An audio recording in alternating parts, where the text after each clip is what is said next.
शाम ढल रही थी। आसमान सुनहरी रंग से नीला होता जा रहा था। अली और आयशा बेताबी से चांद देखने जा रहे हैं। लोग अपनी बालकोनियों में खड़े हैं। किसी की नजरें आसमान पर जमी हैं। कोई ऊंची छत पर खड़ा दुआ मांग रहा है। सांसें थमसी गई हैं और फिर उफ़क़ पर बारीक सा नूर चमका। चांद निकल आया। खुशी की सदाएं बुलंद हो गई। अली और आयशा छत पर खड़े चांद को देख रहे थे।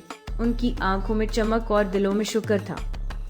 बच्चे जल्दी जल्दी वुजू कर रहे हैं। 19 फरवरी, पहला रोजा। मस्जिदों की रोशनियां जगमगाती थी। हर गली, हर महला नूर में नहा गया। लोग मौलाना के पीछे सफों में खड़े तरावी अदा कर रहे हैं। कुरान की तिलावत की आवाज फिजा में गूंज रही है। दिल नम हो रहे हैं, आंखें नम हो रही हैं। घर रात गए तक रोशन है। अमीली को दीन की खूबसूरत बातें सुना रही हैं। बाजारों में रौनक है। अफ्तारी का वक्त करीब है। दुआओं के लिए हाथ उठे हुए हैं। दादा मस्जिद में बैठ के कुरान पढ़ रहे हैं। वो नवाफिल अदा करते हैं, दुआ मांगते हैं और फिर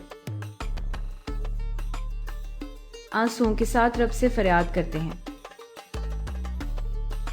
बच्चे बाहर हंसी खुशी खेल रहे हैं, मगर दिलों में रमजान की खास संजीदगी भी है। चांद आहिस्ता आहिस्ता बारीक होता जाता है। वक्त तेजी से गुजर रहा है। एक रात अली खिड़की के पास अम्मी के साथ खड़ा है। वो आसमान को देखते हुए कहता है, अम्मी, रमजान कितना खूबसूरत है ना। लोग फिर से इकट्ठे हैं, गले मिल रहे हैं, मोहब्बत बांट रहे हैं।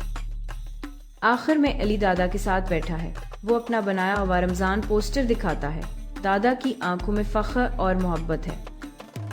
ये सिर्फ एक महीना नहीं, ये दिलों को बदल देने वाला सफर है।